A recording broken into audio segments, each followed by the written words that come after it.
Ouais, il faut parler de la santé de Donald Trump parce que, comme vous l'a rappelé Cody, avec sa toute petite voix, comme l'a rappelé Cody, il va sur ses 80 ans, vous savez, hein, c'est même plus un secret qu'il a des problèmes, il a des problèmes de santé. Et lorsqu'on connaît encore une fois la passion pour Donald Trump, pour les caméras, le fait qu'il a été invisible pendant ces derniers jours, en sortie d'une semaine qui a été compliquée, amène des tas de questions. La manière dont, j'en ai parlé aussi hier en direct de mon bureau, la manière dont ce clip a été réalisé dans la distance, du côté noir, dans le noir, avec une casquette qui est Ouais. extrêmement enfoncée sur son front, un col de chemise qui, vous allez comprendre vite pourquoi, qui monte assez haut, un masque de maquillage, l'utilisation d'intelligence artificielle, pas pour truquer les propos de Donald Trump, mais pour adoucir ce montage, le fait que tout ça, c'est un collage de différentes séquences.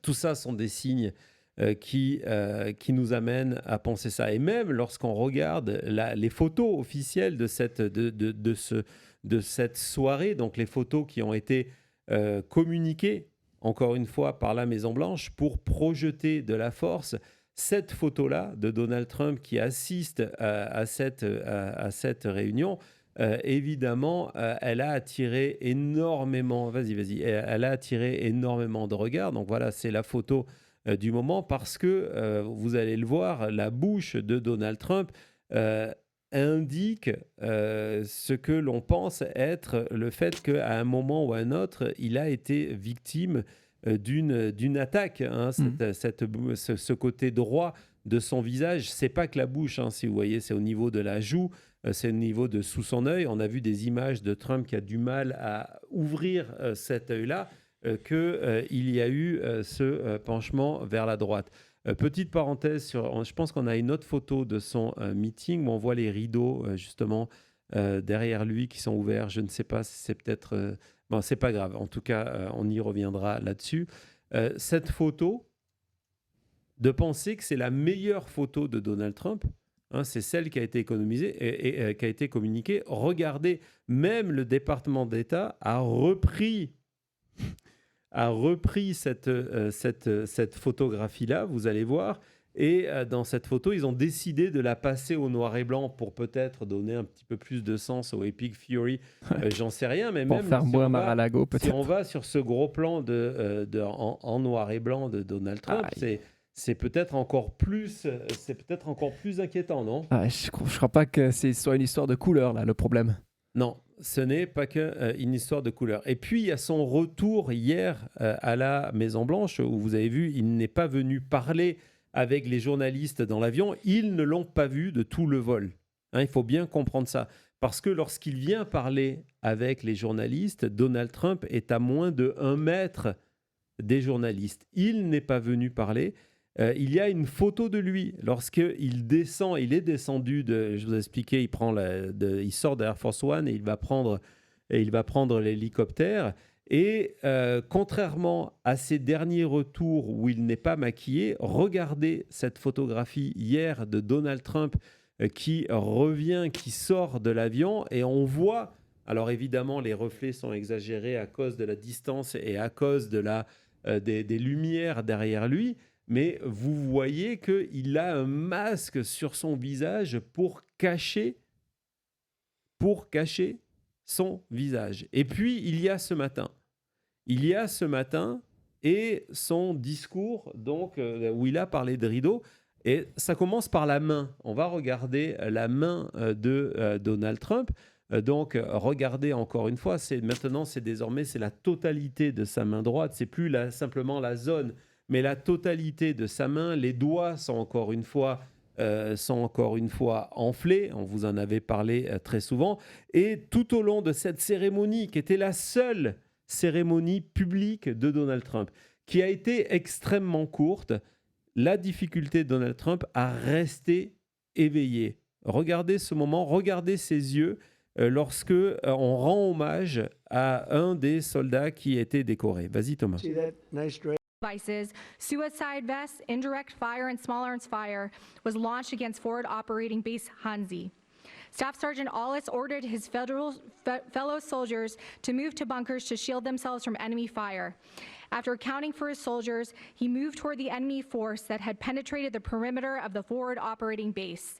Staff Sergeant Aulis located a coalition forces officer, and together they moved toward the point of attack, armed with only their rifles. Upon reaching the attack point, they linked up with other friendly forces and began a coordinated effort to repulse the enemy.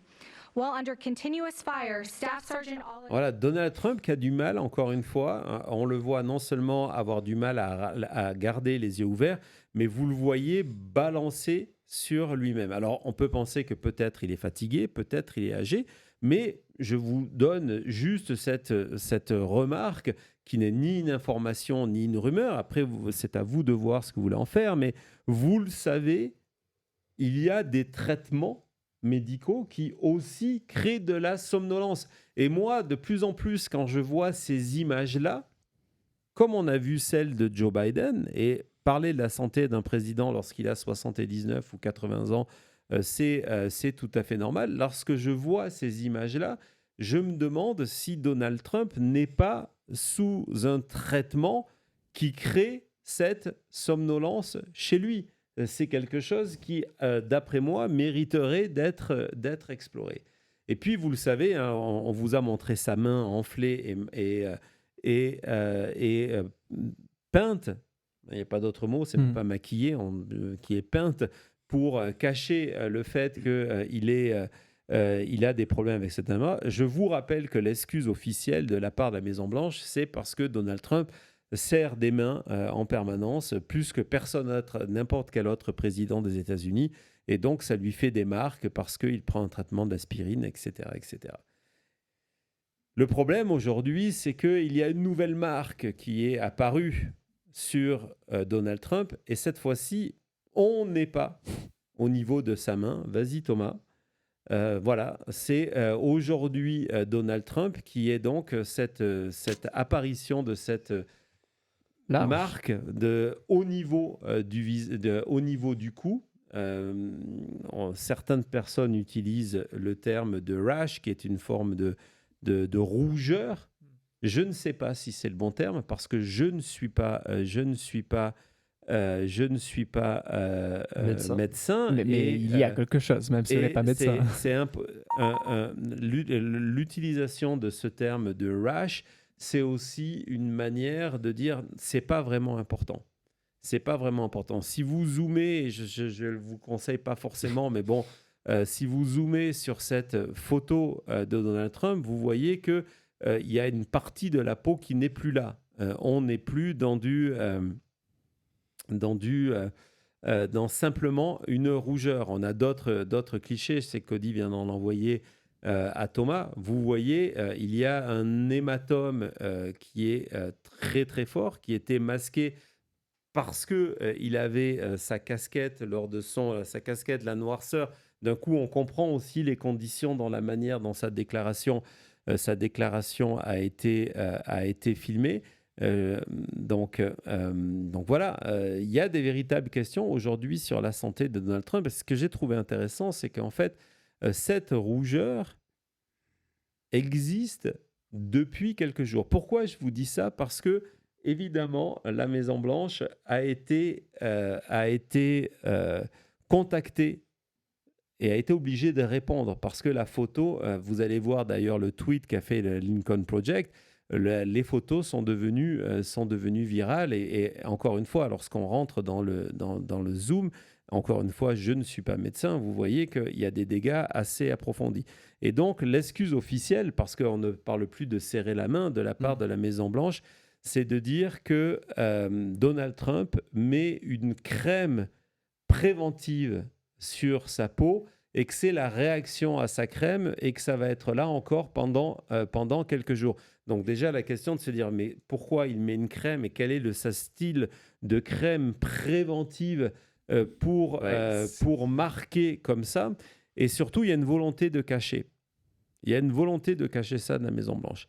La réalité, c'est que cette trace sur le cou de Donald Trump La première fois qu'on la note, c'est le jour du discours de State of the Union. Donc, c'est mardi dernier. Vas-y, Thomas, tu vas la montrer pendant C'est le une seconde. 24 J'ai février. besoin de t'envoyer quelque chose d'autre. Donc voilà, le 24 février, on voit que c'est moins rouge, c'est moins de la peau, il y a peut-être un coup de maquillage, mais on voit que derrière son oreille droite, donc juste au-dessus du col, il y a le début de cette apparition de quelque chose, on ne sait pas exactement quoi.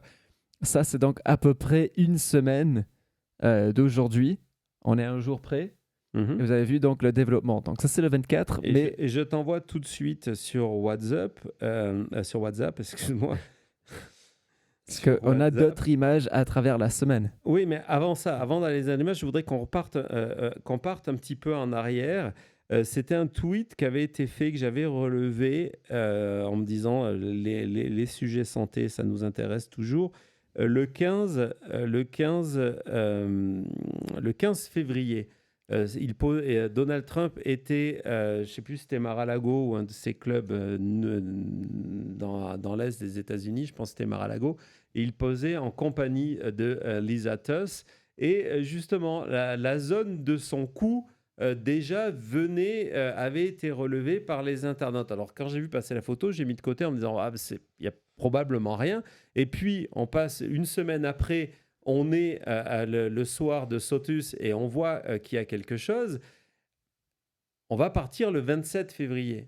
Le 27 février, ça commence à ressembler... on est lors de son meeting ça c'est au Texas. Ouais. On voit le maquillage devant, sous les yeux, encore une fois, la casquette enfoncée au maximum. Et puis, regardez, la marque dans son cou est en train d'apparaître. Ouais. Pourquoi cette photo est intéressante ? Parce que le soir même, la trace a disparu. Même sur l'oreille, on dirait un peu. Hein. Ouais, la trace a disparu le 27. On est du côté, c'est les photos officielles. C'est le gros plan. Tu peux aller sur la photo à gauche qui vous montre d'où la source de cette photographie. Donc regardez, c'est une photographie officielle présentée par la Maison-Blanche. Et lorsque vous zoomez dans le cou, il y a une petite zone d'ombre, mais l'essentiel a disparu. Ça, c'était samedi. Et si l'essentiel a disparu, c'est parce que ça a été enlevé. Et donc, il y a eu une volonté jusqu'à ce matin où c'était plus possible de l'effacer de la part de la Maison-Blanche, de vouloir gommer cet effet-là. Alors, pourquoi on parle de ça ? On va pas, encore une fois, nous ne sommes pas des médecins, vous n'êtes pas des médecins. On n'a pas pu, même un médecin n'a pas pu examiner Donald Trump. Donc, il y a énormément de théories qui flottent. Mais pourquoi je vous parle de ça aujourd'hui ? Parce que, quand je vous disais en introduction qu'il n'y a pas une seule explication à la disparition de Donald Trump, c'est un sujet avec du chaos politique, c'est un sujet avec du chaos de communication, c'est un sujet avec un chaos stratégique. Il y a aussi la possibilité que ce week-end, Donald Trump ne pouvait pas venir devant les médias parce qu'il est actuellement en train de lutter contre quelque chose. Donc évidemment, ça pourrait aussi expliquer cette étrange attitude de Donald Trump d'éviter les médias à Mar-a-Lago, d'éviter les médias au bord de Air Force One, éviter les médias à sa sortie, à son arrivée à la Maison-Blanche hier soir, et donc dans la distance de préférer parler de ses statuts. C'est évidemment c'est quelque chose que l'on va suivre, mais qui complique encore plus la donne à un moment où on annonce que les opérations américaines du côté de l'Iran vont augmenter. Voilà, c'était notre édition spéciale de la chute. On se retrouve tout de suite après.